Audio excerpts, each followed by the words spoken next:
Hey everyone, this is Mason Hutchison, and you're listening to Herb Rally. Today's episode is another edition of the Herbalist Hour, and this time I'm joined by Sam Coffman, the herbal medic, if you will. He wrote a book called The Herbal Medic, A Green Beret's Guide to Emergency Medical Preparedness and Natural First Aid. In this conversation, we chat about how he got into herbalism, being an herbal medic, botanical functional medicine, the knees over toes guy, chaparral, mainstream medical assistance, building a business with your spouse, and a ton more. So I had a great time chatting with Sam. I've known him for many years now, seen him at various herbalism events over the years, and it was great to catch up with him and have this awesome chat. So I know you're going to love this conversation. Huge thanks to Sam for joining me on the show. And also, before we get into the episode, I want to tell you about the Herbalist Certificate Program brought to you by Green Path Herb School. And if you register for it by December 18th, you could save $300. So that's $300 off the Herbalist Certificate Program if you register by December 18th. So that's about 9 days away as of the publication of this podcast episode. I will leave a link in the podcast show notes, but you could also just go to greenpathherbschool.com. They've been longtime friends and supporters of Herb Rally. So the Herbalist Certificate Program is a comprehensive program offered both online and in-house, that's in Montana, for those interested in becoming professional herbalists. It's designed to provide a total immersion into natural healing and medicinal plants. Students will achieve the skill set and confidence needed to practice herbalism, so discover a new and exciting direction in your life by exploring the ancient art and modern science of herbal healing. So one more time, this is the Herbalist Certificate Program brought to you by Green Path Herb School, and if you register by December 18th, you could save $300. Also, before we get into the show, huge shout out and thanks to our presenting sponsor, and that is, of course, Oshala Farm. If you're looking to purchase high-quality, organically grown herbs grown in the United States, that's a beautiful farm located in Southern Oregon. Look no further than Oshala Farm at oshalafarm.com.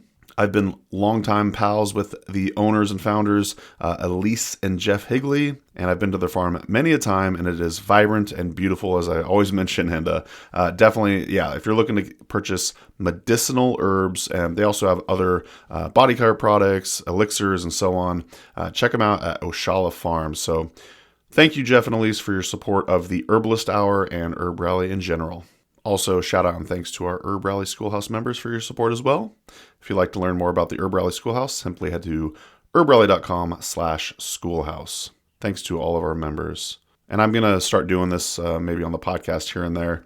If you've been enjoying the Herbalist Hour, if you've been enjoying the Herb Rally podcast, would you be so kind as to leave us a written review in Apple Podcasts or some sort of star ranking in whatever podcast player you're using?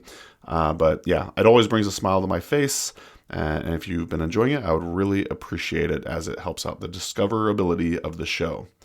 All right, that's going to do it for me today. Enjoy today's episode of the Herbalist Hour with none other than Sam Coffman. Talk to you soon. Bye. Welcome to the Herbalist Hour. This is where community gather, merging the power of people and flowers, the sweet and the bitter to the salty, the sour. Umami, it's time for the Herbalist Hour. Welcome back to the Herbalist Hour. Today I'm really excited to have on Sam Coffman. Welcome to the show, Sam. Hi. Yeah, thank you, Mason. Thanks for having me. I'm excited to get to know you a little bit more. I don't think I've ever heard the origin story of Sam. So what was a young Sam like, and how did you get into this whole herbal medicine thing? Yeah, so the origin story probably goes back. I mean, in terms of having some affinity or a love of the plant world, goes back to probably being a child. I grew up in a very plant literate family, I would say, in terms of growing our own food. At least we grew and canned all our own food growing up, and everybody was expected to be part of that gardening, the gardening collective. We had a large family starting at an early age, and I remember my mother talking about teaching me, probably maybe 4 or 5, 6 years old. I remember her telling me how the plants that she talked to did better, and so I kind of probably always had that sort of affinity. But I really just kind of intuitively came to it at the same time. I had to make a choice when between what I was going to do when I was getting out of school with my undergrad degree. I'd been in the military already and gotten to languages, and I got a linguistics degree, and I worked over in Germany as a translator and interpreter for a while, and then got out, came back, and went to school up at CU Boulder. And at the time, I kind of had to make a choice. I wanted to go. Part of me wanted to go to there was a TCM school. It's no longer there, but it was pretty cool. They had a really interesting program. And I thought, well, I really wanted that. I was really into martial arts. I'd been literally doing Qigong even since I was like 13 years old. I had this really kind of connection to that. But I also really wanted to learn. I felt like I wanted to go back in the military, and I wanted that kind of feeling that you get from being paid to be really good at what you do. And I really wanted to go for special forces. So I decided to become a special forces medic. And that's a long journey, and took a couple of years of really getting my body ready for it. Getting through the selection and then getting through the Q course, and even just the medic portion of that is about a year long by itself before you do the other stuff.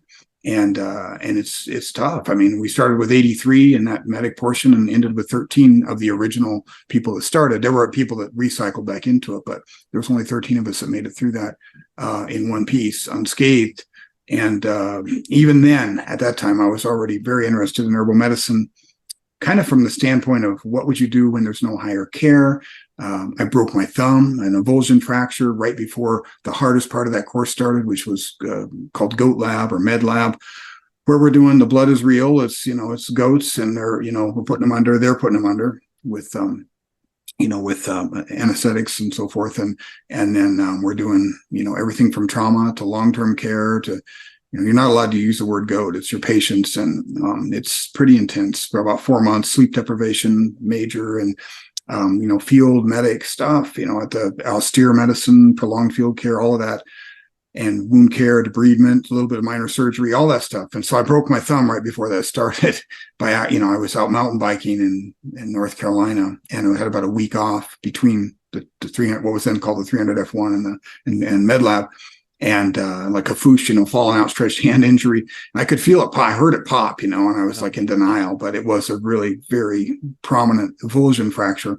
And I only knew maybe about 10 or 15 herbs back then, but I knew comfrey and I knew horsetail.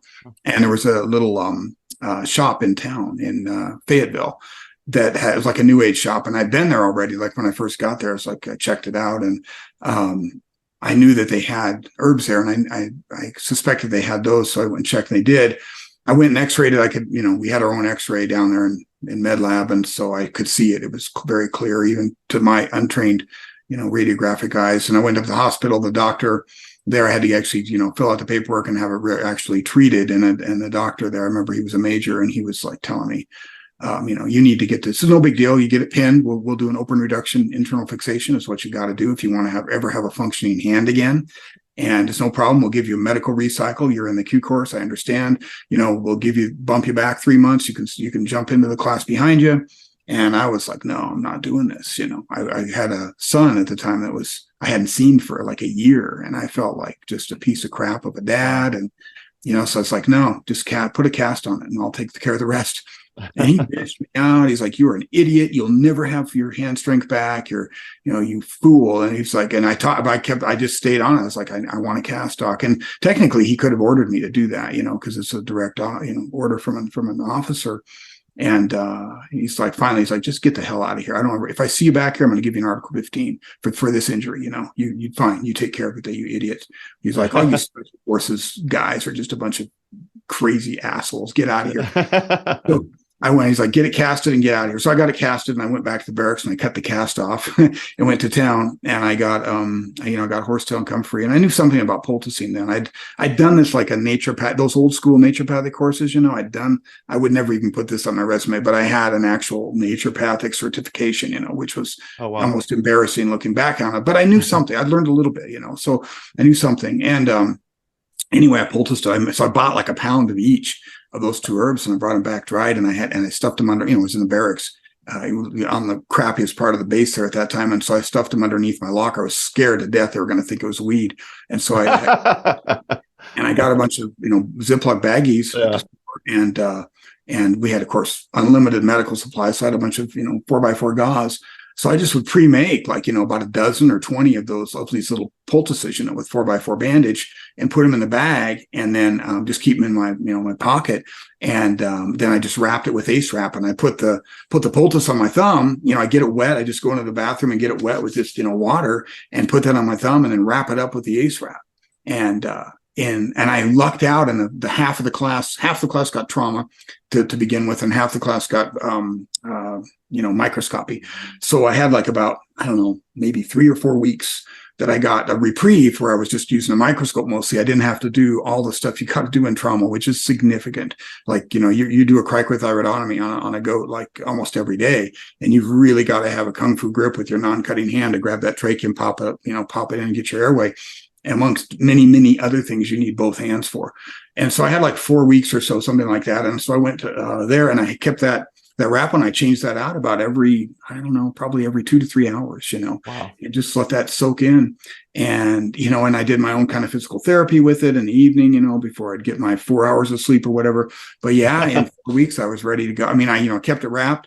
And it hurt. I mean, I'd finish a trauma, and I would just be like, it would ache for an hour or two, but I made it, I made it through that course, and I made it through without recycling. And I passed trauma even. And that was huge. And for me, it was just this huge kind of trial by fire, whatever, ritual entry into herbs for me, of saying, yeah, this stuff is for real. It works. And, I had full grip strength within 3 or 4 months.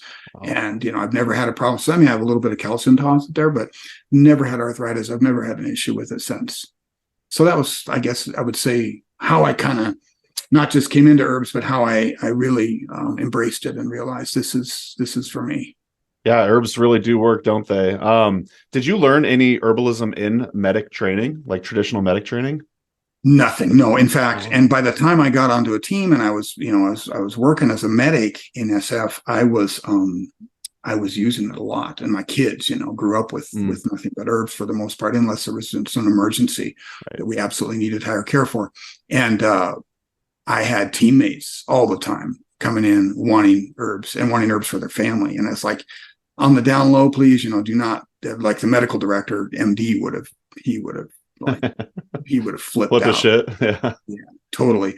And even like we'd be on training and be like, have some downtime, and people would be like, other medics would be like, hey man, take us on a plant walk, show us some of this stuff. So there was a lot of acceptance in it that helped me. And I even had, some of my own clients. I worked in this little herb shop for a little while during that period of time. And I started the first iteration of our school back then. It was more part-time, but I didn't have the resources or the knowledge yet, but I was very into it. And I just like poured over, my favorite books, and I was out plant walking myself. And I had a friend who was a botanist that kind of helped me a little too.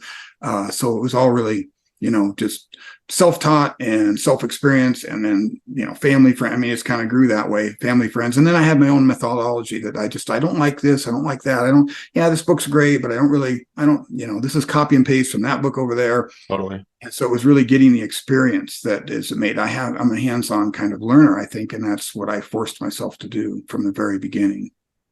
I was actually going to ask you, did your like military buddies think of Sam as like this hippie dude, or did they respect it? It sounds like they really enjoyed your teachings. Yeah, both. I mean, I was always kind of the outlier for sure. Yeah. But, I'm intelligent, I'm smart, and I have a really smart sense of humor. And so that got me along a lot of ways. I'm cynical and all the things that, it's like, I've always been able to hold my own in any medical conversation at that level. With that, I'm not talking to orthopedic surgeons or something about what they're doing, but certainly at the medic level, I was more than capable of holding my own, even with the senior medics and anything that had to do with pathophysiology, because I was studying all the time, and I loved it. I mean, I loved I still do to this day. I love medicine. And a lot of the hardest part for me about going into medicine has been picking my path. I mean, I got into med school when I was 42. I went back to school and got all my post-bac pre-med stuff and got through the MCAT. That was back in 2006. I got accepted like in 2006 we had to move. We were in Colorado, is where I'm from, but my wife's from San Antonio. It's where we met when I was going to the first part of the medic course down there in 1991 or whatever it was. And we she wanted to go back to San Antonio because her mother was getting older, and she ended up living with us for the last 5 years or so of her life. And so it was important to Suchel, my wife, to do that. And so I got into several med schools, but the one in UTESCA down in San Antonio I got accepted there. So I went there, matriculated the fall of 2007 as a 42-year-old, surrounded by like these 23, 24, 25-year-old K through meds, as they're called. And I felt so out of place, and and nothing was really working right. Financially, things kind of fell apart. I had a daughter that rides horses to this day, and she started when she was 6 doing that, and that's what she does as a living now. It was really important that she be able to do that, which is expensive. And so it was kind of like I had to make a financial decision to walk away from med school at that time. So my point is that, I was always been interested in medicine, and like the big thing was making these decisions. And at that point, it was horrible for me. I mean, driving away from med school, I mean, they kept the door open for me for like 2 years after that, because it's almost like the mafia. Once you're in, they don't want to let you out, but it's hard to get in.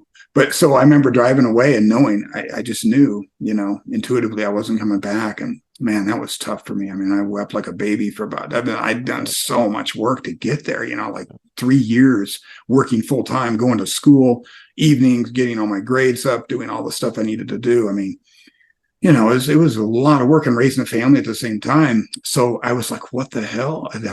Got all to this point and I'm walking away from this. And then like within a month, I started teaching we lived on a couple acres out in the hill country, and I started doing these classes there, and it just took off like crazy. And then this 50-acre piece of land literally just fell in my lap. And I was like, oh, that's what this has all about, is I'm finally ready to open. And that was like version 2.0 of the school. And it was from there, it was just like hit the ground running, and we didn't look back. And it was like, okay, that was a big choice for me, just like making a choice between TCM or special forces was a big choice for me. And it's happened several, again, it's happened to me more than once. I thought about going back to med school, like not even more than 5 or 6 years ago, because they opened a new osteopathic school, a DO school down in South San Antonio that was really cool. I mean, they had a great program that was the kind of hands-on training that I really wished, I could have had at UTESCA. I probably would have, I don't know, tried to figure out a way to stay there, though, if that had happened, because it was really good. It's the kind of training I like. And so I thought through that pretty hard, and it's like, no, it's not time. But then the TCM school up in Austin, the Texas Health and Science University up in Austin, opened a branch down in San Antonio. And it's like, oh, maybe it's time. And so then I went, so now I've got my MSAOM. I went to, graduated to, from there. It's like a 3.5-year program, trimesters, but I got through in like 2.5, because I was able to, I just stacked my hours, and I was able to transfer some stuff in, of course, too, from pre-med and all that. So that again was another big decision, this or that.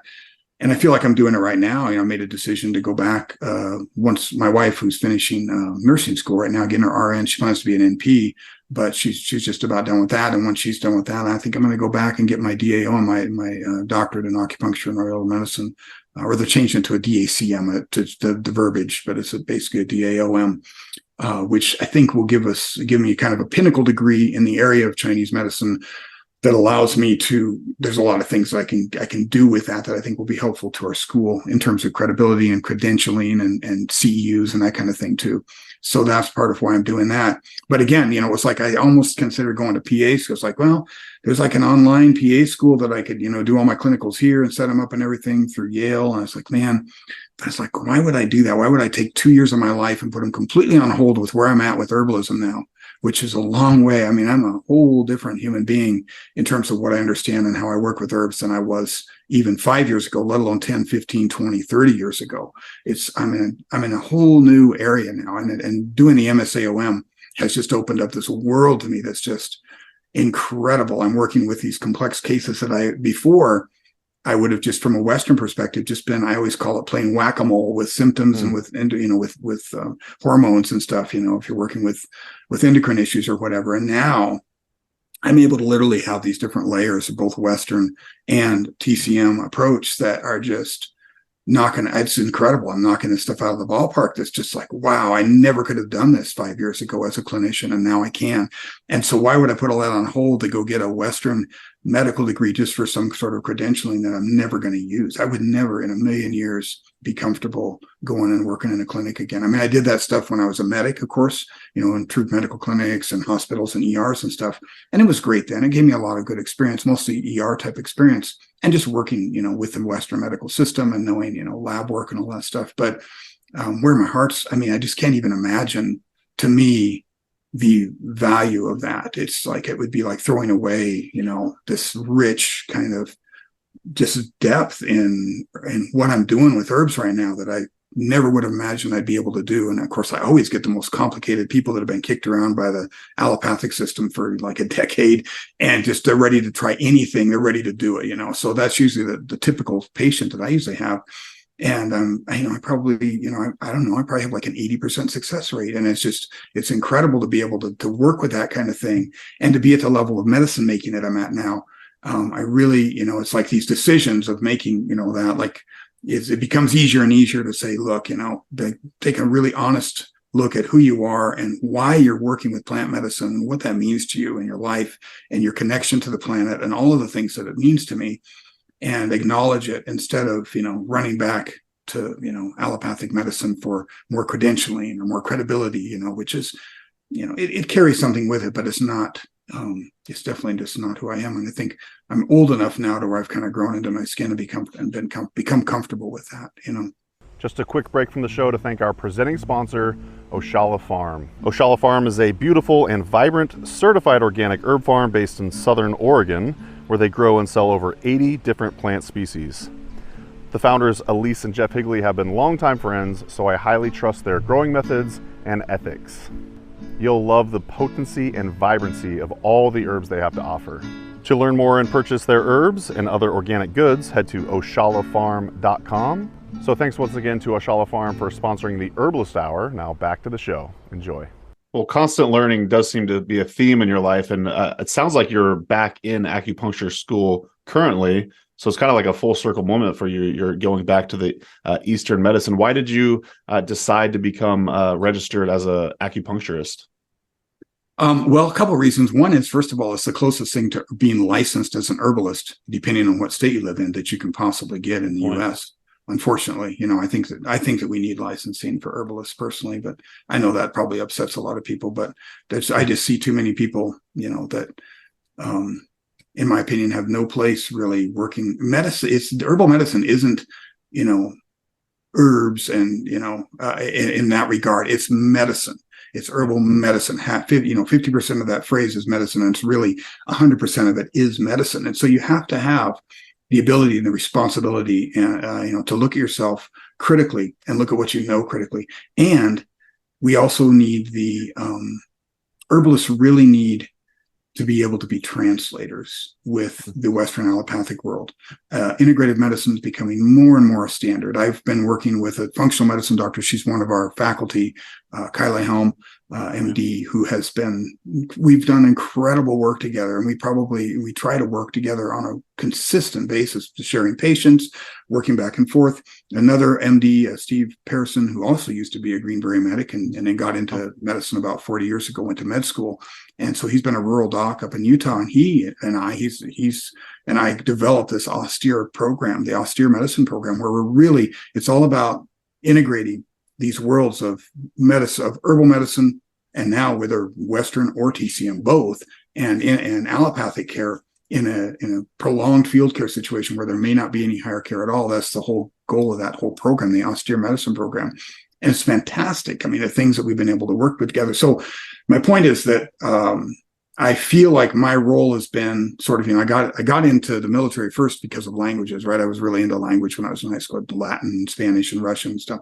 And I went to DLI, or Defense Language Institute, and studied German and got really good. I mean, I was fluent, like native fluent after I lived in Germany a few years. You wouldn't know. I mean, it was like a huge issue for me if somebody discovered that I was American that didn't know me. Like that's how, I always wanted my German to be that good. Wow. And so my point to that is that I feel like herbalism in a lot of ways is also your role as a translator, to be able to translate these concepts So my long-winded point to this is you translate these concepts into the allopathic world so that it's understandable. And in order to do that, you have to speak Western pathophysiology. You have to understand organic chemistry. You have to understand some of these basics that a lot of people don't. So I think that it's important.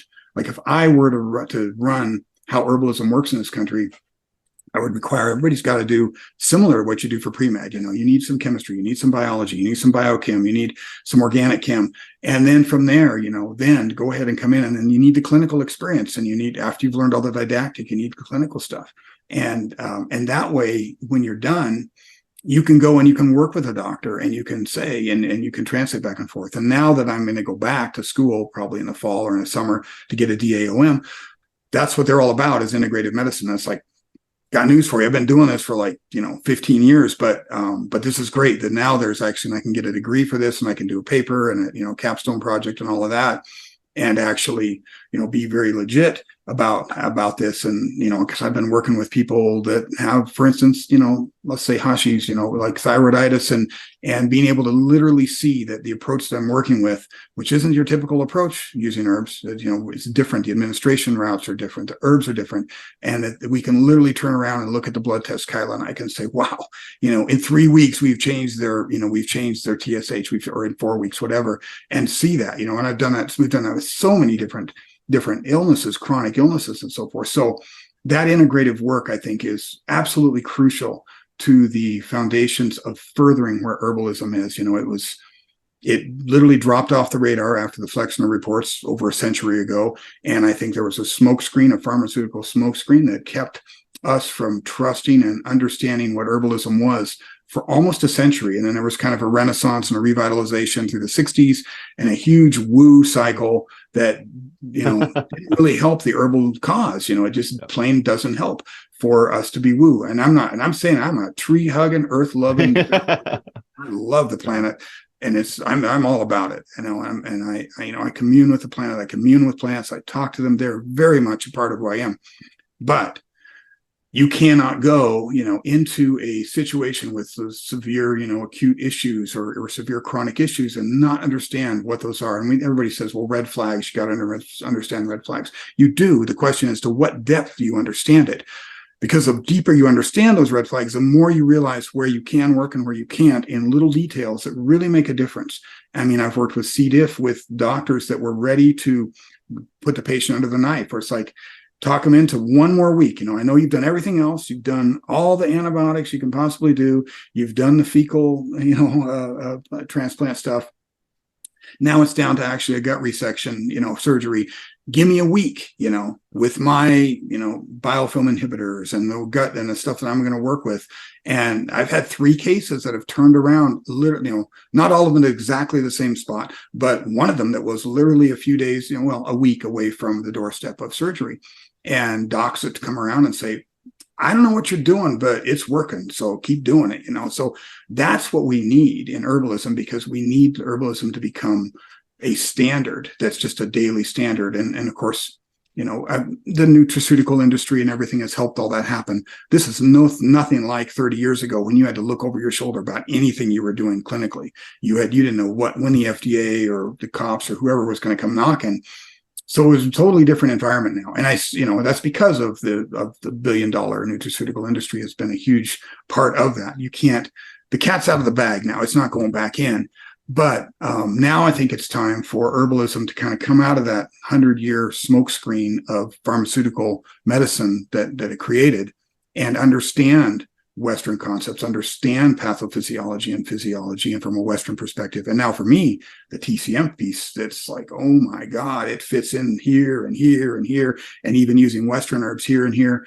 And Peter Holmes' Energetic Western Herbs, in my opinion, is the classic, and I was reading that 30 years ago. It's the only, aside from maybe the occasional Michael Moore, it's the only book I still once in a while refer to. And I'm like, he was so far ahead of his time with that. And it's time for a new generation of that. But it was, that's where it's at, is to be able to look at both of those pieces and add a whole nother paradigm into it. And I'm not saying, there's multiple paradigms of medicine. It doesn't have to be only 2 or 3 or 4 or whatever, but those two for me really work well now together to be able to make an integrative jump across for docs. And then no, so then it's a new assignment, translator assignment for me. It's like, how am I going to explain to this MD, what spleen chi deficiency is? I'm not going to use those words. I can't. Right. But I can use Western, it's like, so now I'm really working on that side of it and trying to become a translator in that, even though I know in my heart, this is what, I don't have any problem understanding Qi. Like I said, I was doing Qigong when I was 13. When I got into the clinic in my school, they made me kind of be the typical clinical route of, you do observation for whatever, a trimester or two, and then you get to start working. And of course, there's a lot of oversight. And after about 3 weeks, they already knew me. I mean, they knew about me when I first came in, and they're like, after about 3 weeks, they're like, just go, Sam, just do your thing. And, and then they had to change the rules because so many clients coming in, patients coming in were asking for me, and they had to make it, you can only ask for the same, intern like 3 times in a row. And then, it's got to be up to everybody, all the other students, like, this isn't fair. We keep getting these shitty cases, and Sam gets all these great cases. But it was, my point is that the idea of working with Qi was something that was just like immediately for me. It's like, oh yeah, of course, this is where I started with this when I was 13.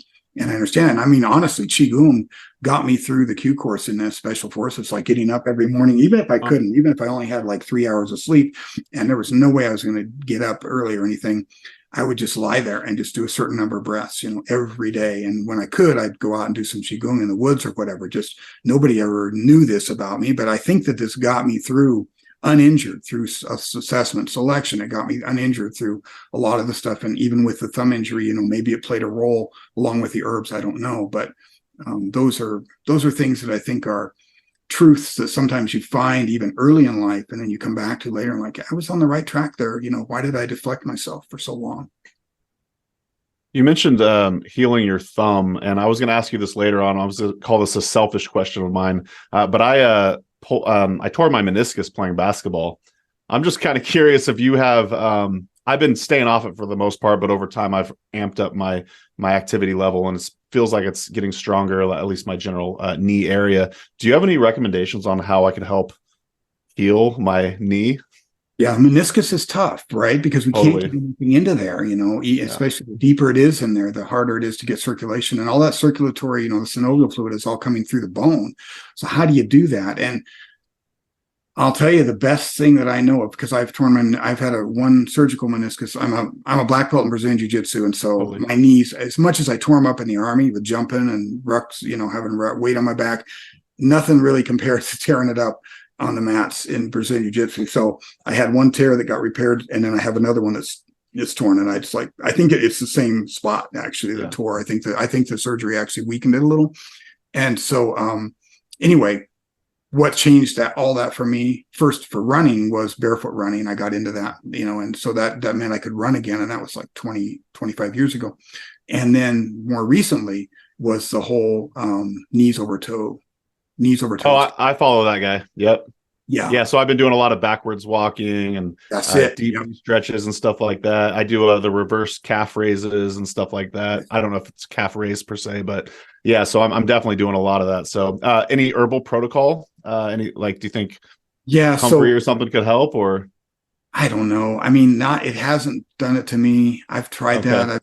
I've even tried injections of PRP, of a platelet-rich plasma. I've tried stem cell in there, and that just made it much worse. Stem cell is amazing stuff for my muscle, for my shoulders, and I think for muscular tears, it's fine. But for this connective tissue and the meniscus, no. The best thing that I found that I was able to do was like a friends and family version of my liniment that I make that's got DMSO in it. So, or you can put the herb on first, but it's like 90% alcohol. So the alcohol evaporates almost, in seconds anyway. It doesn't get pulled in, but you can do that and then let it evaporate and then put on your DMSO.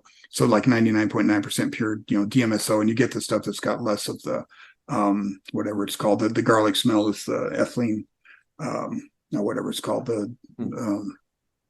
the ethylene sulfide or whatever it is that's got the garlic smell to it, that's been removed, so you don't have to worry about the garlic breath. But that will carry it in for sure, and it helps. I used to do that with like a 3% cayenne, and I do like this really intense cayenne extraction in hot alcohol that is just like, it's really, really, it's almost like pure capsaicin probably, and 3% of that and 20% DMSO. And I would find that would really help. But if I didn't have the DMSO, it's just, I don't know, it wasn't working nearly as well. Well, I tore it last Thanksgiving, and my goal was to play this Thanksgiving, and I do feel like I might be ready to play at least maybe 15 minutes of pickup. So I'll report back and let you know how that goes. Speaking of herbs and injuries, I saw you tell a story on your Instagram account, a story about chaparral. I think the Herb Rally audience would find that interesting if you don't mind sharing that story. Sure. Yeah. That would have been, if that was recent, that was one that I got a lot of chaparral stories actually, but that one was also early on, kind of for me. Mm-hmm. And chaparral was, again, one of like the 20 herbs I knew at the time almost, and I didn't even really have much of a materia medica yet together or anything. But I was cutting this piece of wood. My wife and I were, at the time, we weren't married yet. We're living together down in Manitou Springs, Colorado. And I found this big cottonwood stump, and I was going to make a drum out of it. And I'm sitting there sawing it with a rough lumber saw, and it just tore right into like kind of just around the thinner eminence of my left hand. And it was a gnarly cut, you could see the muscle tissue, no connective tissue issues at all, no nerve damage I could tell, but it was bleeding like crazy. It wasn't arterial, but it was bleeding like crazy. So I cleaned it out. And I was like, and I had powdered chaparral there. I was working this little herb store, and that was one of the herbs I brought home, from there. And so I was like, you know what, let's try this. And I'll either be going to the ER tomorrow or we'll see. So I just packed the chaparral in there. So I packed the wound. First time I ever tried doing that. And I don't, it went against everything that I'd learned as a medic to put some form into a wound, right? Right. I did that, and then I taped it, and I didn't even have any medical tape available. I remember all I had was some electrical tape that I found. So I taped it shut with that, and then and then like took care not to, to kind of keep it okay, and then slept, and then woke up in the morning and I pulled that off, and it was crazy. It was like all the chaparral, probably whatever wasn't metabolized by my body, just kind of got like, oozed out into this sort of big chaparral scab. A little bit of blood and chaparral all mixed together under the tape. I pulled it off, and I was used a little bit of water, and I got it all off. And that wound was like, it looked like a plastic surgeon had sewn it together like 3 or 4 days before. I mean, it was already, sealed up pretty well. There was no redness. I never had any, problem with redness and infection, anything like that. And I just took care of it, kept it clean. I didn't even bother with, putting anything else on it. It was amazing. So I think as a wound healer, and that's how I first learned about chaparral, was as a wound healer at the time. Yeah. So you've been doing this for quite a while. Are you still surprised when you see herbs work the way they do? Not anymore. No. Not anymore. Okay. Oh my gosh. I've had so many incredible, crazy experiences with herbs that but I'm always very cautiously optimistic with patients. Like I never tell them, I can do this or I can do that. I say, look, I'm trying to be really, there's some things that's just like, okay, here's what I would write. Like, the meniscus for your knee. It's like, honestly, knees over toe is probably going to give you better than anything I could do with herbs. That's how I would say it. But if I think I can, it's like, look, I'm pretty sure I can help you, but let's give it a try first. And let's give it about 3 or 4 weeks and see if we're going down the right road. I think that the key for me in becoming more and more confident has really been that approaching the clinical side from a very much a follow-up centric type of standpoint. So I've always been that way with our clinics. Like we've never been the kind of school that you do like a 2-hour clinic, that's just, to me, is so ludicrous. And the only kind of people you're going to get are the kind of people that can actually afford that, both time and money. And they all kind of have the same digestive issues. And, it's like they're all going to, but we work with folks that are as diverse a crowd as you can possibly get. A lot of people who are, don't have any healthcare, they're underserved. And you're going to see a whole, panoply of different kinds of things with that. And so my goal is like, we got 100 people coming in today, and one of our pop-up clinics. Oh, wow. Like maybe 15 minutes. And so I'll have like 3 tables going to interns doing their thing and their intake. And then I pop down for 5 minutes in each one. And it's like, what you got? Talk to me. And then boom, here's what I'd say. And then what my goal is there is, how can I make sure that this person is going to walk away from here and they're going to walk away with the herbs they need from our apothecary right here, in the clinic. And they're going to, after a couple of days, they're going to say, I'm feeling better. And in a week, they're going to be like, I need to go back and see this guy again. So that's what I want. It's like, let's do that 2-hour intake, but let's do it over the course of 2 or 3 months in 15, 20-minute blocks. But, in my teleclinic, I do longer blocks than that. Usually about a half hour to 40 minutes is about what it takes. But with a really, really, really complicated case, it might, it's a 50-minute block. So, but again, it's like, I want to start with you, but I want the follow-up. And so I think that's probably more than anything led to me being really not surprised by the success of herbs in so many crazy areas that, and I've seen people turn around on things that it's changed their lives. I mean, I've not a lot, but I mean, we have a number of students that we've gotten in through the years that have had some kind of a chronic issue that they came to me specifically. And we're like, after messing around and being kicked around for 5 years from doctor to doctor, and then seeing it change, and then it healing, and then saying, I want to learn how to do this now. And that's the best kind of herbalist, in my opinion, is somebody who's overcome something like that and then wants to learn how to do it themselves. So you have a couple schools. I want to make sure to plug those. That's the Human Path, which is thehumanpath.net. So we have the Human Path, and it's really one school, but okay, gotcha. Herbalmedics.academy as well, which I want to say you have explained that. Well, why don't you let the audience know the 2 different branches? But I'm also kind of curious. I wasn't going to ask you this. You wear a lot of different hats. What's your favorite thing currently to teach? Yeah, that's a tough question. I bet that's for you. We do, and I kind of could explain it through the path. So it started out as the Human Path was the name of the school, and it just got to the point where a lot of topics were survival, post-disaster, urban post-disaster, wilderness post-disaster, wilderness survival. We had 4 different specialties that you could be, and we still do, that each had a name to them. And the medical portion that had to do with herbal medicine was by far became the deepest, the fastest, and by far the most revenue for the school. The most number of students coming in wanted that. And so it was just confusing for people to see, well, you're doing bow drill fires, and then you're making primitive bows over here, and then you're doing scout stuff and sneaking around like ninjas in the woods, and then you got a martial arts thing. Where does herbs fit into this? So we made an entirely different kind of branch that was just Herbal Medics Academy. So you can go, if you get to one, you'll easily get to the other. Totally. But Herbal Medics Academy is really pretty much what we do now. And everything that we did that was based on that kind of stuff, like survival and any of that, all fits into actual practical application now of what we call our medical advanced party class, and teaching people, how do you go into an area that is highly underserved, post-disaster, rural, austere, how do you go into that and prepare for a clinic? Because we do that, and that's really important. Our outreach program is herbalmedics.org. Is we started that in Nicaragua back in, I think, in 2011, and we've been done it all over. We've done it in Mexico, we've done it in all over the U.S., and we really try to work now, and why we're in Taos, New Mexico, hopefully, to really be able to open up for, again, more of a follow-up and being consistent and being able to work with people over time that are especially in Native American communities. But in that process, anyway, what we found was all of those skills, those kind of survival, wilderness first aid, wilderness medicine type skills, are very useful from the standpoint of the advanced party team that has to do a medical reconnaissance. They have to understand our ingress and egress routes. They have to understand a little bit about the security. They have to understand the epidemiology of the culture and the people that we're going to, language issues, cultural things, all that kind of stuff. So it's all very applicable, but it's kind of been, distilled down into being very much medical related now. So my favorite stuff to teach used to really be, we have a wilderness first aid, advanced wilderness first aid, and wilderness first responder program that gets you all the way up to where that ends. And then the austere program starts and says, okay, all of the WFR stuff, if you go to Knowles or Solo or anybody or us, it's all going to be get them to hire, make a decision and, take care of what you can, keep them stabilized, keep them safe and warm and all that, and get them to higher care if it's a higher to care decision. And our austere program is, okay, that's all done. Now there is no higher care. Now what? So that's where the austere program picks up. And that's probably what I enjoy teaching the most, because it's the most challenging.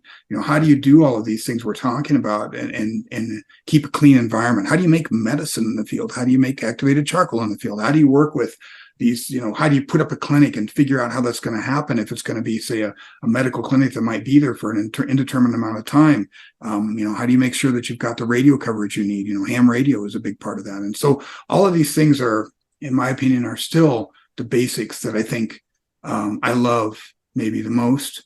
But that said, now that I've really turned my attention to TCM, I'm really looking towards more. I'm looking to write another book, and it'll hopefully, maybe together with Kyla, we've talked about a lot. Oh, nice. Case study based book that gets you, a little bit of cuisine and a little bit of pathophysiology from Western, a little bit of TCM from the stand. They can be translated well. You don't have to have like a degree in order to understand it. And Western herbalism, of course, all of these pieces to be able to go into these specific cases, because we've got hundreds literally to draw from, and maybe have 20 or 30 of the top biggest issues that people face, with in our clinically as a clinical herbalist, or just from home, that you're really serious about it, and be able to put those together. So that portion is very interesting to me, clinical herbalism, while at the same time, my heart really is back with being a special forces medic kind of approach to medicine. I've always felt like that's kind of my roots and what I love the most too, is the wilderness. For sure. Does Kyla know that she's co-writing this book with you, or is she on the hook now? She did. We've talked about it many times. It's just a matter of time. Yeah, we're putting together right now we have a botanical functional medicine course, which by the way, can you define that term? I was going to ask you about that course, but I was kind of curious what that means. Yeah, absolutely. So Kyla's a family practice doc, and she's board certified in functional medicine. And so the approach of functional medicine is kind of the allopathic answer in a lot of ways to how do you work with, at a cellular level, to try to find the cause and the root cause of disease, and work with that with your patients, as opposed to just, putting a pharmaceutical Band-Aid on it. And so that's what the botanical functional medicine is her answering that from a perspective of a very experienced, incredible doctor. She's one of the most amazing nutritionist too, right? Oh yeah, absolutely. So nutrition plays a huge role in that. And so she teaches our nutrition course, which is kind of the doorway into the BFM. But, if you have a nutrition background, you can jump into the BFM and not be completely lost. But then, then there's a piece that she and I have been working together for so long. It's like, she came in and did our HMP course, our introduction for professionals course. And then she's like, this is like going back to med school for me. I don't have time for this, Sam. Can you just be the herbalist? And we worked together. This was 12 years ago. And our relationship has, grown from that standpoint. So we're putting together, so there's really 3 BFM topics. And so we just have done the first one. The one that's coming up is the one we've done every year for about the last 5 or 6 years. And then we're going to do a BFM 2. That's the next chunk, starting in the fall. And of 2024 is the goal. So, it's hard for us to get the time together to do that. But yes, we've been talking about this idea for a book for many years now. And I think it's going to be time pretty soon. I'm finishing up. I have one more book on contract here with Story Publishing. I just finished one called Survival Gardening. It's going to be about a year. Yeah. And my Herbal Medics book is the one, and that's done really well. It's like their top 3 bestsellers for the last 2 years in a row. So I got this Survival Gardening, and I got one more that's kind of like a off-grid engineering, water purification, storage and collection, and the hygiene stuff. And once that's done, then I can actually get back to writing what I want to, which is not that I don't want, but where my heart's really, which is the case study book. And I'm going to do a definitive medicine making materia medica book that really gets into the details of a lot of more advanced medicine making techniques, everything. That's why I have the multifractional classes, which I have the part 1 and part 2 of that now. It's just coming out in a couple of months, in a couple of weeks. That gets into also some of the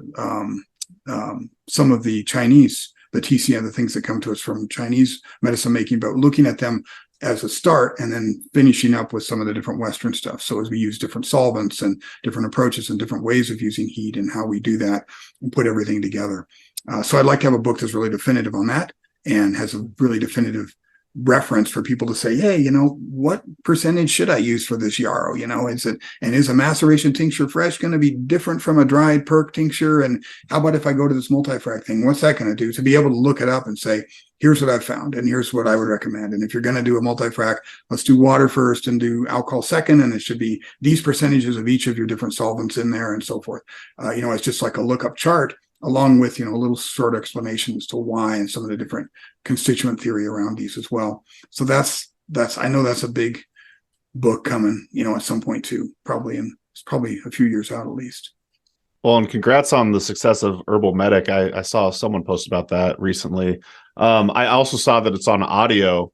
I know Herbal Medic is probably a very good reference book. Do you see any benefits to someone purchasing the audiobook, presuming you've listened to it? I've only listened to a little bit. Okay. Yeah. I'm not that thrilled with the narrator. Yeah. Unfortunately. And it's supposed to be translated into at least one or two other languages, I believe, too. They wow. have all in their contract. But I don't know. I mean, for me, I would say probably not, because it's so much easier to visually go and right. zip around from place to place, it's much easier to do that. That was just a decision of the publisher. They decided to put it on audio. I think that the way it works is, and it's hard it doesn't really happen with nonfiction that much, but what happens is, like, these different audio companies out there, they'll put a bid and they'll say, hey, we'll buy the rights to be able to do this from you. And then that's what happens. Well, hopefully you're seeing some of the residuals from that sale, I would imagine. Yeah.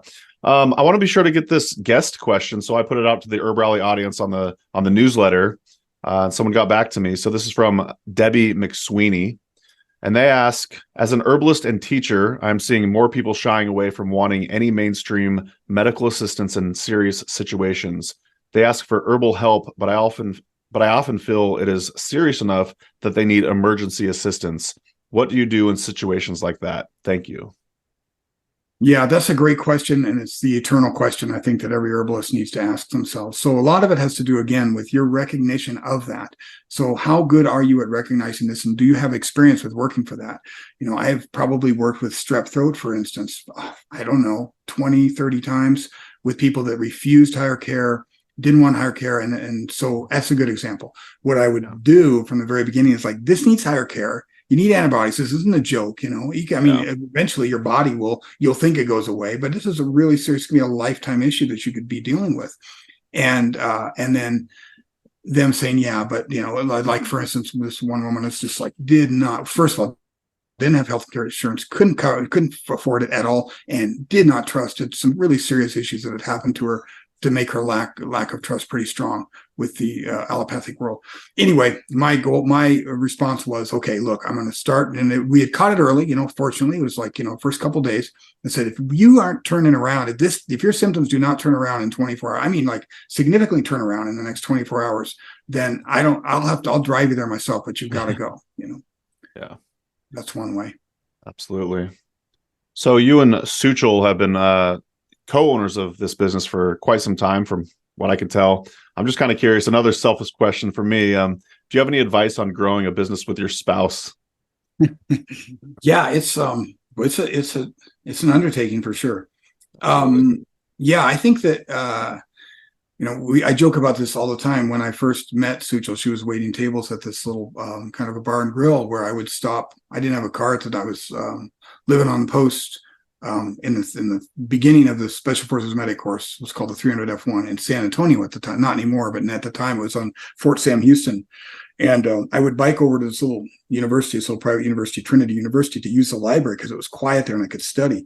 And directly on the way, was this little bar and grill on Broadway Street, crossing over. And that's how I met Suchel. And so about, I don't know, couple of months when I kind of got up the courage to talk to her, because I was just like, the minute I saw her, I was like, oh my God, that's the one. That's awesome. At that time, and I had never really experienced that feeling, but it was.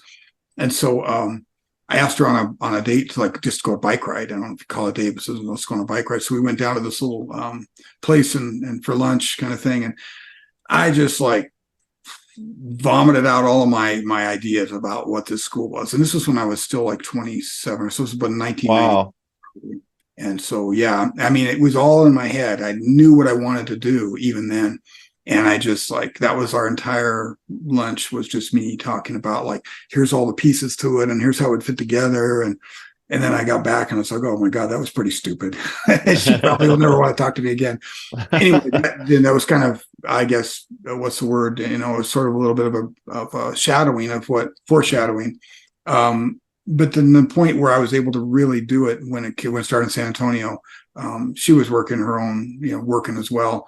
But after a couple of years of me starting that up, she started cooking for the thing. And in the meantime, she had done that once before. I taught like plant walks and medicine making and stuff for somebody else, for a different school out of Boulder, for just like a couple different summers.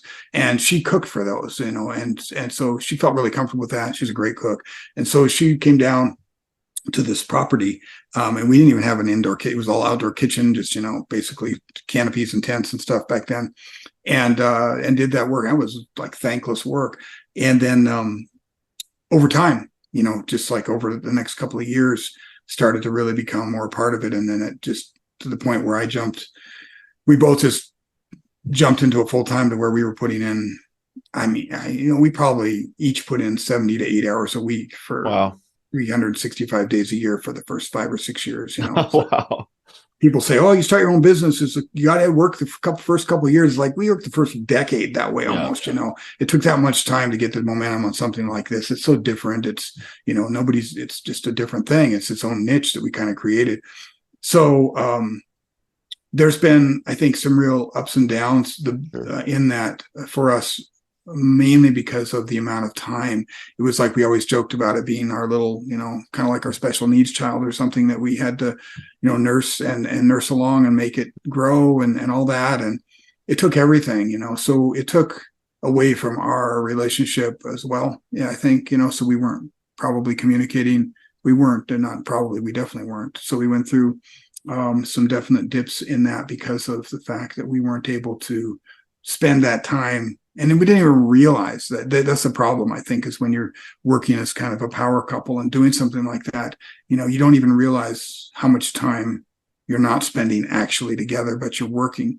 And I couldn't imagine a better business partner than Suchel. I mean, she's like, we are both very task oriented, just say it that way. Sure. And so, the mix of that has been incredible. Synergy is like, it's not just two of us, it's like there's four of us because of the amount we've done. But that said, it's also, it can be very detrimental, I think, to a relationship over time, because you start to take a lot of things for granted and you stop communicating like you should be.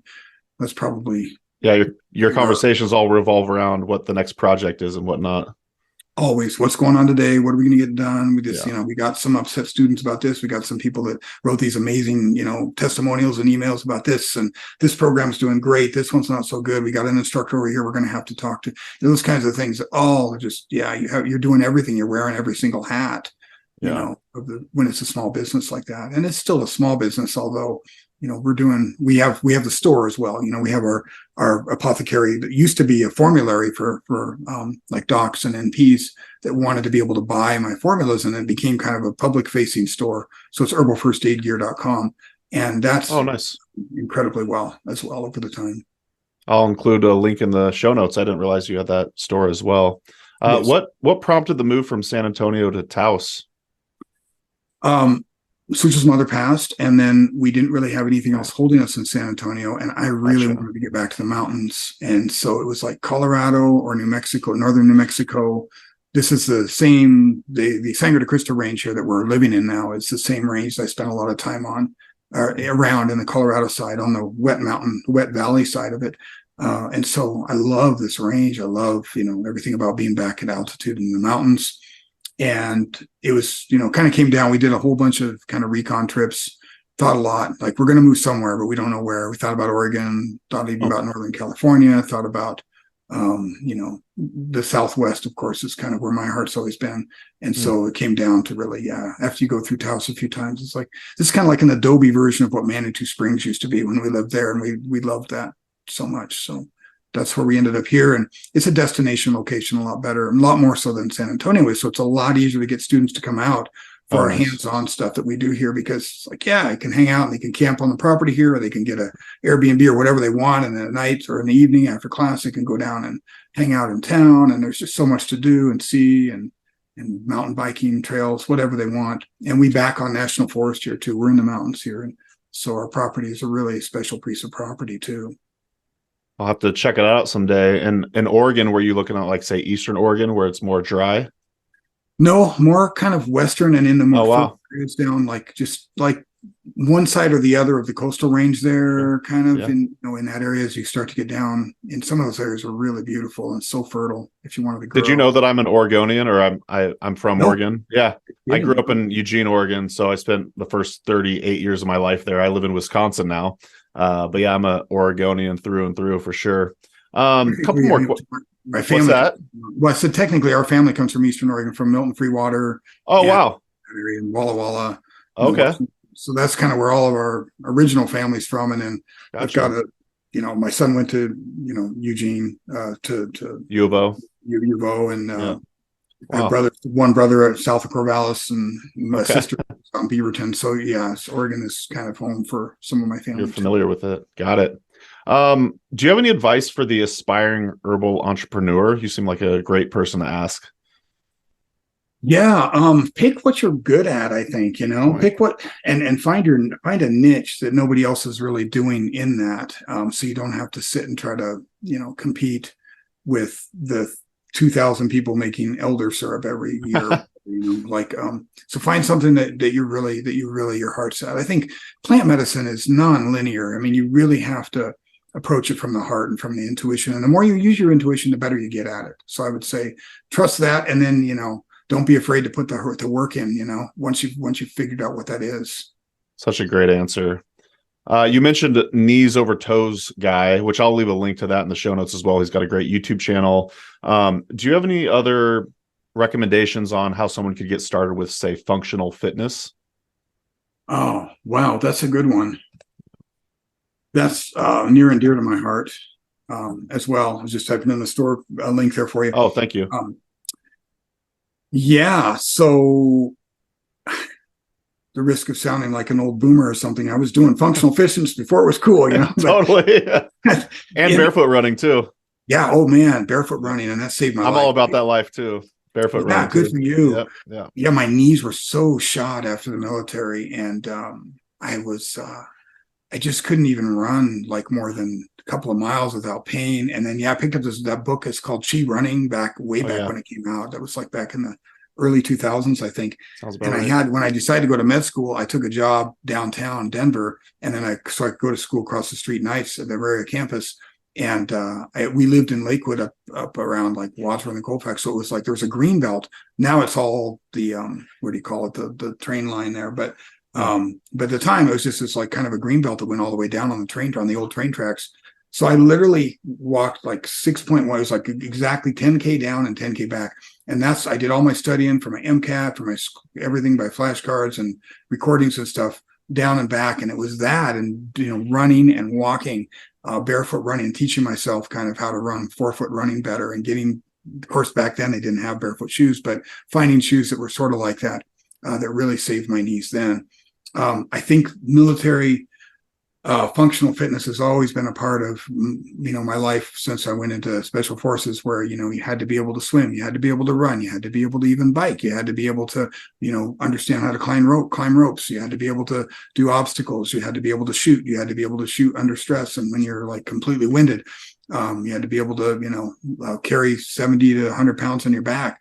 All of those things I think are very are near and dear to my heart for understanding the body from a standpoint of many different things. And I think that now it's a lot easier to get into that. And like things like just as simple as having some kettlebells can take you a long way in that. A kettlebells, a rope, a climbing rope, maybe an inch and a half climbing rope, and pull a bar, and you're set. I mean, you can do so much with that. You don't need any expensive weights beyond something like that. Yeah, I'd argue pull-ups might be like the best exercise you could possibly do. Would you agree? Something similar to that? I love pull-ups for sure. Yeah. For sure. I used to be into rock climbing way back when, and I don't have the body or the weight for it anymore. I was like 100, But it's but the same idea, of just being the pull-up idea is really, I think, a very strong. I love pull-up bars for sure too. Heck yeah. Well, awesome. Thank you for joining me for this hour, Sam. Let's we'll leave links to Herbal Medics, all the above, Human Path, your books and your store and whatnot. Any upcoming projects you want to share or anything you're excited about, and any closing thoughts? We do have a new program. We have 5 programs now instead of 4. They are the clinical herbalism program, the advanced medicine making or apothecaries program, the austere medicine program, which includes, of course, WFA and WFR, the family medicine program, which includes, if you want it, doula certification. It's all, prenatal, postpartum, family, pediatric herbalism, all of those pieces. And now, just because the clinical herbalism program is really extensive and some people just don't have the time to put into it, we have what we call the community herbalism program, which allows people also to pick kind of a path. Do you want more urban? Do you want more rural? Do you want to just go ahead and cherry pick, kind of a la carte what pieces you want? You have to take a certain number of core and elective credits off of that to get that. So really happy about all of that going on right now, and all the pieces are coming. We're having a new geriatric herbalism course that'll be coming out next year. We have a brand new Spanish herbalism course that's all Spanish. It's taught by Michael, and it's taught in a bilingual setting. But the idea is that all the lectures are in Spanish and the Q&A is in Spanish to get people, even if you. So that way, like herbalists who already have the herbal knowledge, because it's just a very basic. It's our introduction for beginners course. But so you already have that herbal knowledge, so it's a lot easier now for you to jump in and say, okay, now I get to learn these things in Spanish and talk about them in Spanish, or for people who are just not English speakers but are starting at the very beginning as well. So that's kind of a new thing as well. That's awesome. And then we just every year, we come out with new stuff. We're going to do tactical emergency combat care certification probably this next summer and make that part of what we call our home course for the following year. And so lots of new stuff always coming out if you just kind of keep an eye on what we're on our page. Awesome. Well, very cool. Thank you, Sam. Yeah, and I'll have to have a Suchel on the show at some point, get her side of things. So that'd be fantastic. But we'll wrap it up here. Thanks, y'all, for watching / listening. And thanks, Sam, once again for joining us. We'll see you in the next episode of the Herbalist Hour. Bye-bye. Bye. And that's going to do it for today's episode. Thanks so much for listening to the Herb Rally podcast. If you'd like to hear more from us here at Herb Rally, we now have a text message community, believe it or not. Basically, it's just updates from us. We send about 1 to 7 texts per week, notifying you about new events, videos, courses, podcasts. You get the idea. It's pretty much like our email newsletter, just in text form. So if you'd like to receive text messages from Herb Rally, just text JOIN, that's JOIN, to the number 541-256-2895. Again, that's JOIN to number 541-256-2895. And to stop receiving texts, that's easy too. Just text STOP to the same number. It'll opt you out immediately. Okay, thanks again for listening. Have a great rest of your day.